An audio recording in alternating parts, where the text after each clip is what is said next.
Damn. Talk about patch notes, man. If you thought it couldn't get any worse, Zos is like, if you thought Nerfmire was bad, Zos is like, hold my beer. It's crazy. I couldn't imagine the plethora of changes that ZeniMax has basically introduced with the coming patch. I'm really only going to touch on some of the class changes that I thought were, I guess, either okay or at least better than what we have. The primary issue is, unfortunately, I don't think this is going to be a fix enough for Blast Bones. I play a lot of Magic or Necromancer. The primary problem is that Blast Bones is targetable. Right? With the Blast Bones targetable, it can be stunned, it can be rooted, it can be slowed, and of course it can be killed. Especially if you're casting the ability from ranged, the Blast Bones can be destroyed before it actually gets to its target. This isn't as big a problem, you know, for Stamina Necromancer, especially if you're running a gap closer, like either Shield Charge or if you're running like Critical Rush, and you can basically spawn the Blast Bones right in front of your target, and of course it will immediately hit. Because it says that they removed the delay of the skeleton summoned from this ability, its morph, before it would attempt to leap to its target to help reliability. It says reduce the minimum range of the leap from 7 to 5 meters to reduce situations where the Blast Bones will basically stand around and do nothing. But the bigger issue is that Blast Bones is targetable. I was playing in a BGE the other day, and someone pumped a Soul Assault, and of course the Soul Assault ended up attacking the Blast Bones and not me. So it's like, especially with the change to Soul Assault going from 100 to 175 ultimate, the last thing that you want to do is to waste a precious ultimate when you're trying to secure a kill on a stupid pet. Now, of course, this is even worse because it's not actually a pet. It's designed to do damage to your opponent. It doesn't make sense why it's targetable. It's literally the equivalent to Frags, Spectral Bow, Shulk. You know, it is the bread and butter damage ability of the Necromancer. So it doesn't make sense that the ability is targetable. It can be destroyed, it can be rooted, it can be snared, and of course it can be stunned. And of course, if you Blast Bones and then someone drops the negate, the Blast Bones will literally just sit in the negate, just like all other pets. The Blast Bones should be untargetable, period, along with these changes.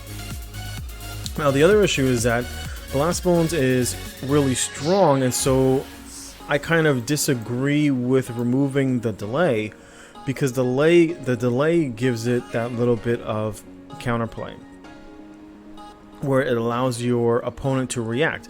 If you automatically get summoned and then immediately hits its target, it really doesn't have enough of a time for the person to react. That's just my opinion. I kind of like the idea of the give and take, the risk reward of summoning the Blast Bones and then the person having the opportunity to either dodge roll, block. I mean, you can't dodge it, but you can block the ability or move out of the way by running away, streaking away. And that gave it a little bit of counterplay. We'll have to wait and see how it plays out. Boneyard, for some reason, got an increase. In PvP, this ability is kind of useless. I wouldn't say it's useless, it's very niche in its playstyle. For PvP, maybe for PvE, as I say, maybe it was overperforming. It got a nerf in terms of the amount of damage it does per tick by 32%. This is a huge PvE nerf. I'm not exactly sure because this is not a PvP nerf, because most people don't even use this ability in PvP. And of course, it's much easier to utilize the secondary portion of it, the modifier, where it does more damage based on a corpse from a PvE perspective, because you can just send in your Blast Bones, it hits the target. The targets don't move in PvE because they're just there taunted by by the tank. So it makes it real easy to utilize the secondary portion of the modifier, where it does more damage if there's a corpse, because you just send your Blast Bones in, Blast Bone dies, leaves the corpse, and then you drop your Boneyard. so I'm not exactly sure how it performs in PvE, but in terms of PvP, this basically makes the ability even more useless. In any event, the Colossus did see a bit of a reduction, 5%, really not that big of a deal. My primary issue with the Colossus is that it has a huge tail. It's really easy to avoid a lot of the damage by just a simple block dodge roll. It really takes a little bit of setup to actually get the vast majority of the damage. You got to find choke points, and then typically you want to use the grasp to basically root and slow people so that you can get the vast majority of the ticks off to maximize the amount of damage. The other thing is that the skeletal mage got a basically, Necromancer already has sustain issues, especially Magic and Necromancer. Now, looking at my build, even in no CP, looking at my Magic and Necromancer here, the Warmonger, right? Even with, excuse me, this is even looking at the build here, I have 8, and this is an OCP. I have 1800 Magic recovery, and I still feel the sustain issues with the class, primarily because the vast majority of their damage is between these two abilities are very costly, and then also they're easily avoided by stand builds via roll dodge. So just to cast these two abilities one time costs 5,500 magicka between one ricochet and one flame reach. Outside of using, what is it, the VMA staff for the reduction, it really is very expensive to utilize, especially because the class doesn't have a CC. I really wish they would give them some form of a CC, particularly through the Stalking Blast Bones for the Magic Necromancer, as it has less access to stuns than, I guess, the stamina counterpart, because you can stun with shield. You can now, of course, with two-handed you could stun, with bow you can stun. So stamina has a wide variety of stuns that the Magic version doesn't have access to, and so I would like to see another form of a stun, probably in the Stalking Blast Bones, because when casting it from far, it's going to have difficulty reaching its target, because again, it can be stunned, CC'd, and rooted, and of course destroyed.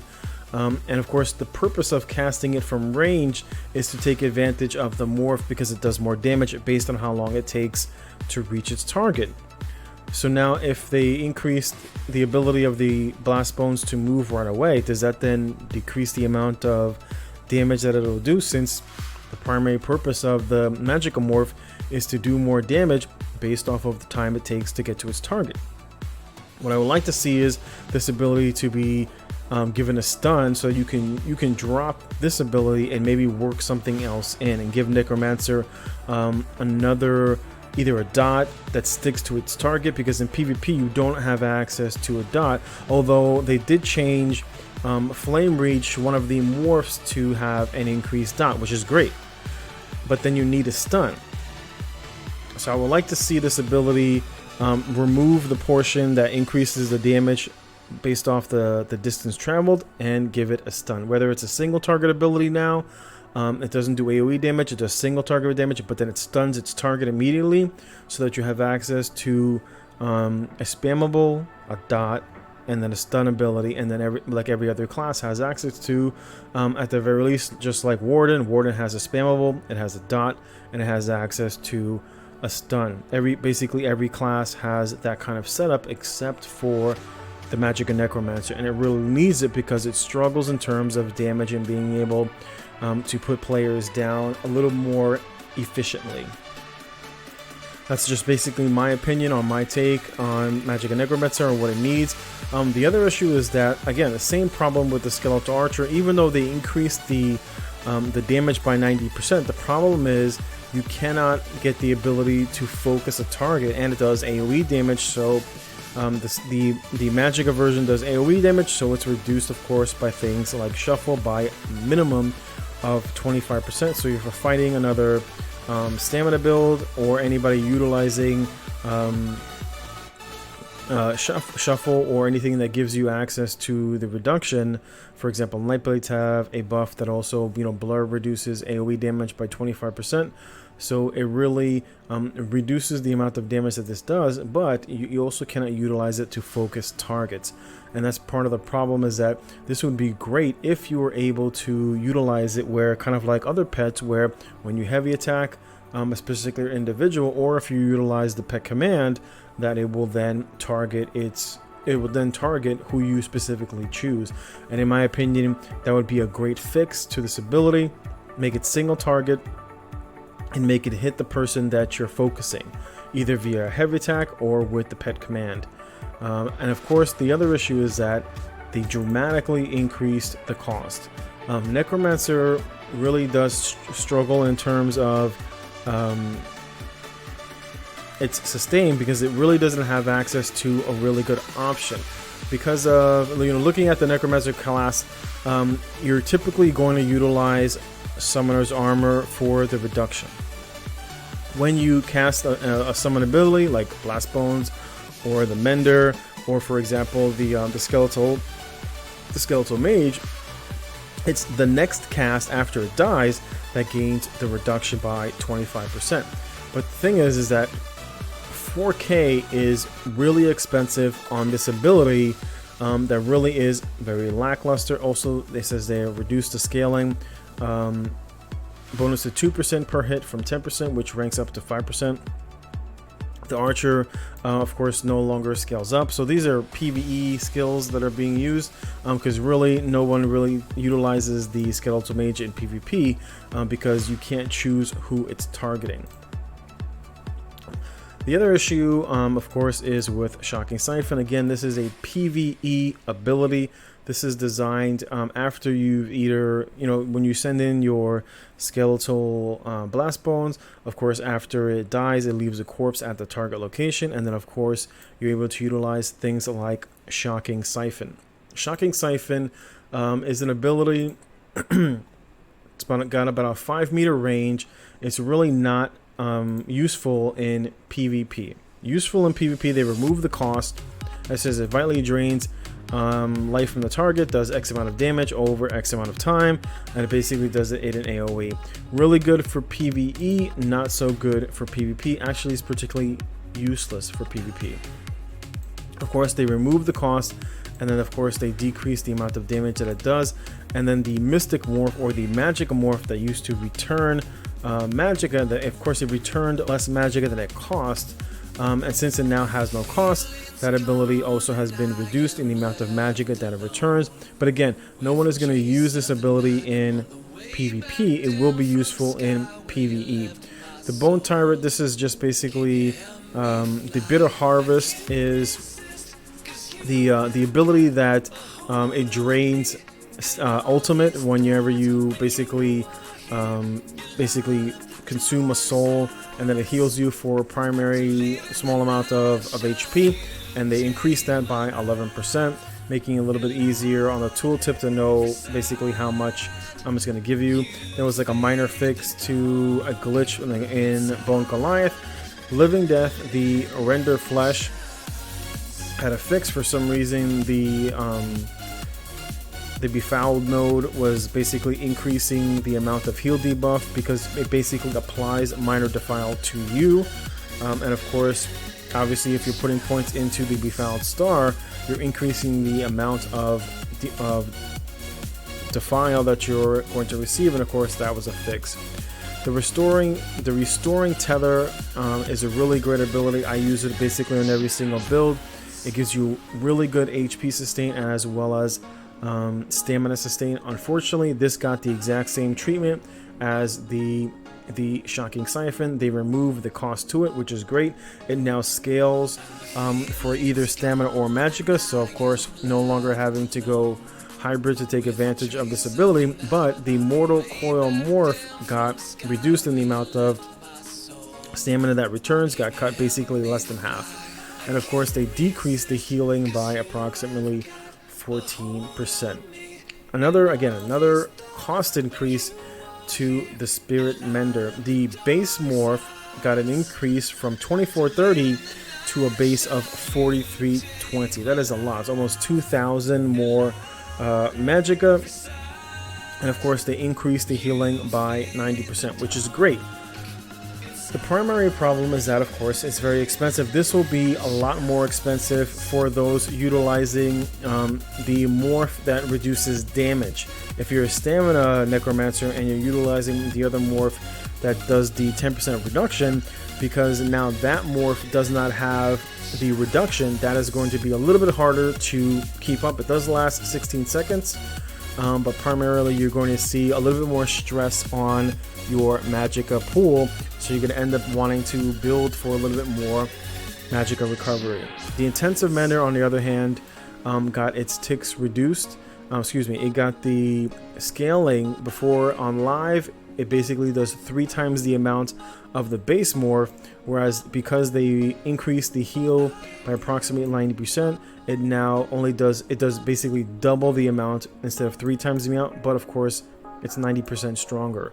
And of course it still retains the half duration, so the base is 16, and so the intensive mender is still going to be 8 seconds, but what they added to it was that they reduced the cost to half. So this is going to cost 21-ish, 2180 around there, but then of course you're also going to gain the reduction when you're utilizing Summoner's Armor, which is an additional 25%. Primarily because a lot of people in PvP aren't really running the Skeletal Mage or the Archer. One of the ways that you keep up the extra 200, let me see if I can find it right here, is that for keeping up one of your summons, you actually gain, right here it is, in the Undead Confederate. It says while you have a Necromancer summon active, your magic recovery and stamina recovery is increased by 200%. This was a really easy way to keep that up for a magic build because it wasn't too expensive. It was expensive enough to keep this ability up outside of a fight, but for the stamina Necromancer, it will have trouble sustaining that, of course, outside of combat. So basically you're not going to be casting this at all, which means you're more than likely to eat more damage up front and then cast the ability. And of course most people utilize this on your back bar because of course it's a utility skill, but we'll have to see how that plays out, if they go to live with these changes. This is really good change for the healing, as Magicka Necromancer does have a little bit of healing issues, especially when it gets surrounded by multiple opponents, because of course it has no mobility. It also doesn't have, of course, any innate buffs, and a lot of their abilities are fairly expensive. So I'm wondering how this is going to affect their sustain. I think it will have a little bit of an issue with sustain. I already have issues with sustain. I find myself having to heavy attack very often on my Magicka Necromancer, whereas the stamina version of course doesn't have that problem because stamina abilities are innately 15% cheaper, and the stamina Necromancer just seems to have much better recovery, much better burst compared to the Magicka Necromancer. We'll have to see how the Blast Bones change affects this Magicka Necromancer's damage, along with the change basically to Flame Clench. There was another change that I did want to talk about with the people who were talking about how, actually, excuse me, this is actually a great change for Magicka DK. It says increase the duration of off balance effect on all of its player sources to 7 seconds from 5 seconds. Typically as a Magicka DK, when you're fighting an opponent, the moment you fossilize and whip, the person is going to CC break and roll dodge. A lot of times you find yourself missing your power lash opportunity to do damage. You could still utilize the healing portion of it, but you would miss out on the damage. So this gives you a little bit more time to basically CC the person with fossilize, hit him with a whip, pause, because more than likely if it's a stamina build they're going to dodge roll, and this allows you an extra 2 seconds to try to rework back into range to basically get your power lash off and deal damage. I think this is a really good change. It's really going to affect Magicka DK's ability to basically land a few more power lashes, since you have a larger window to utilize that. This is also a great change also for Magicka DK in terms of its ability to maintain its stamina. The reason being is the same thing. If you're running a sword and board Magicka DK, what you could do is CC the person with Fossilize, whip them, and then immediately heavy attack with your sword and board. And then of course it will give you back double the amount of stamina. So when you're running a sword and board and your primary defense is block, this is a really good way for stamina DK, for Magicka DK to maintain its stamina. And of course, this basically doesn't have much of an effect on a lot of other characters outside of maybe, I say Stamina Nightblade. When it comes out of stealth and hits someone with a surprise attack, it does do the off balance. And of course, they could immediately wind up a heavy attack if they were needing the extra stamina return. I thought that was a really good change for the patch. I mean, there's a plethora in change. Like, you could literally spend a long time talking about a lot of these different changes between the sword changes, the pet changes, some of the things that I'm just talking about. Some of the things I liked, some of the buffs. I really liked this change to the combustion. It's like just when Magicka DK finally gets the much needed sustain that it's been needed for years. Of course, they go ahead and increase the cost on a lot of their other abilities. For example, Fiery Breath and Searing Strike, as well as Petrify got a huge cost increase, literally by an extra 1200 Magicka. It's like, even on a light armor build, one cast of Fiery Breath and one cast of Searing Strike is roughly going to cost you around 4,000 Magicka. It's very expensive. As you can see here, it's 2,800, and then they increased the cost here.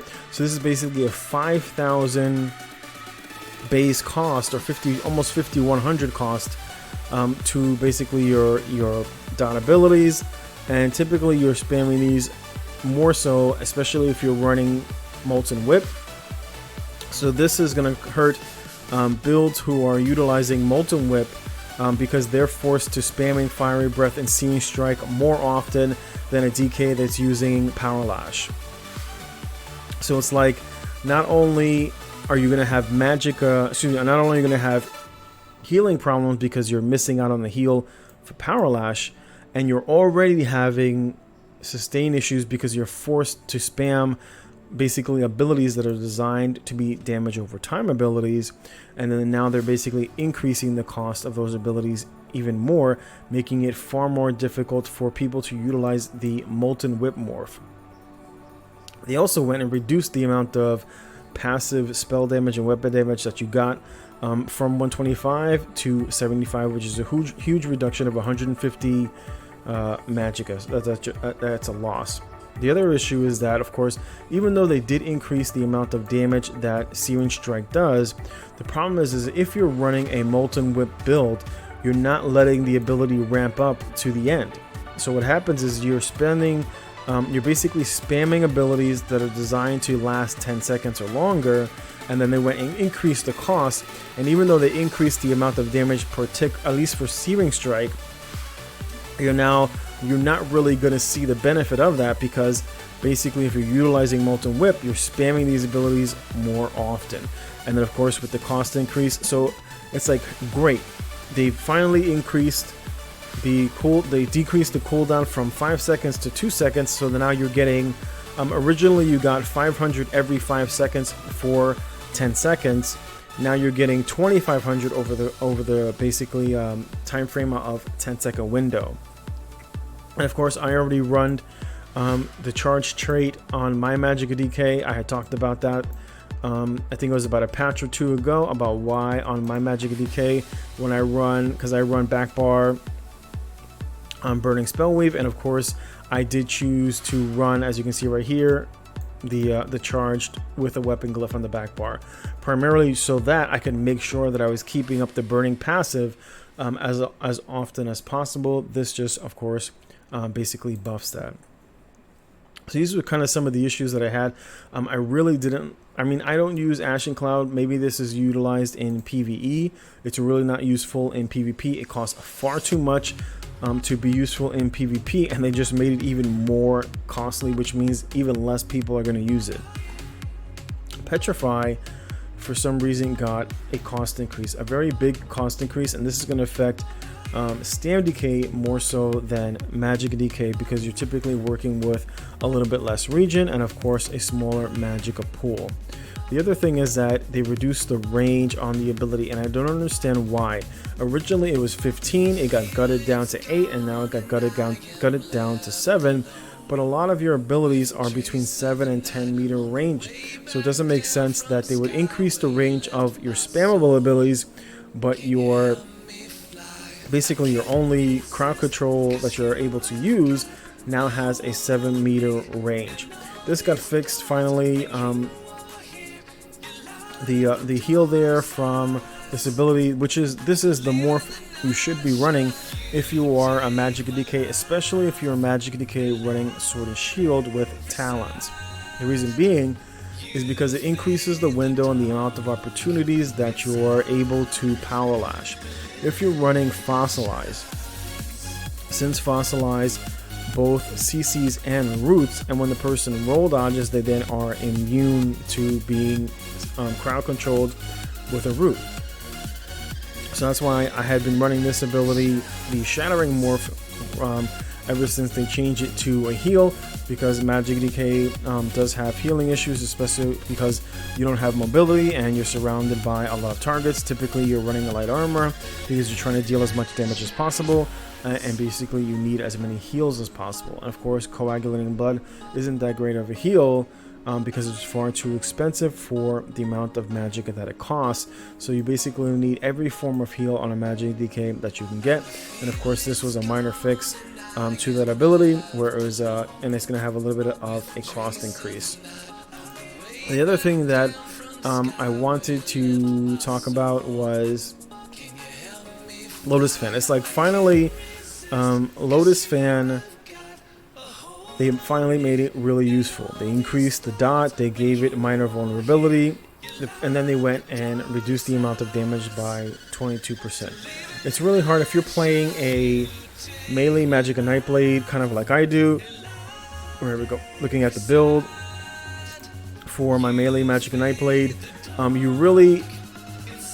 I really don't like Impale. The only change that I wanted to see for Magicka Nightblade was a buff to Impale. It doesn't start scaling until below 24%. I would really like it to see it scale at 30%. Primarily because it just doesn't do enough damage, and the base value of the damage that it does is really low. In no CP, I have around 4,500 fully buffed. That's cut in half because of Cyrodiil debuff. So you basically, once your opponent gets to 24%, then it starts to scale. At 24%, it's only hitting for about 2,600 damage. That is terrible for an execute compared to, for example, like the Sork execute. The Sork execute on my Magicka Sork, running roughly the amount of same amount of max magic and spell damage, has roughly an 11,000 tooltip. It's like night and day. This is literally one of the worst executes in the game. I would like to see this buffed, and really I would like to see Cripple have its major expedition returned. Those are really I never even cared about the damage. I would rather lose the damage on Cripple, gain the extra slot back, and not have to run like Race Against Time or either that. And then it would give me access to a little bit of damage reduction by being able to run Blur. I care more about the root, the snare, and the major expedition that I got, instead of having to utilize two different abilities to do the exact same thing that I originally had with just utilizing Cripple. Those are basically the only two things that I wanted to see, and maybe a slight buff to Concealed, primarily because when you look at Stamina Nightblade compared to Melee Magicka Nightblade and compare it to Stamina Melee Nightblade, the primary difference is in the wave.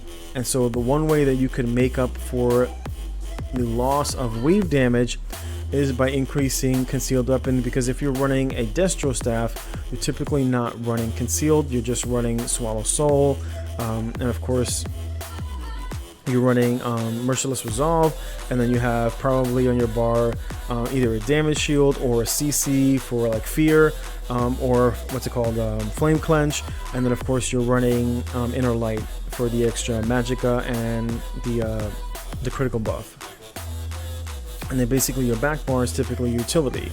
Shields, damage shields, maybe a heal over time, maybe you're running Shade, you're probably running Race Against Time, so you're not utilizing concealed weapon, probably not on a Destro Resto build. But on a melee Magicka Nightblade, a lot of the damage that you're missing when you're basically fighting other characters is primarily revolved around, you're running dual wield. And even though you have more spell damage, when you're weaving in heavy attacks and light attacks, those light attacks are really weak because they're based off of your weapon damage and of course weapon critical, and you really don't have obviously a lot of weapon damage on a Magicka build. So that's one of the changes that I thought would have been good to help offset the difference between melee Standblade, who runs dual wield or 2H, and of course melee Magicka Nightblade that typically is going to run dual wield for the extra spell damage and of course the weave.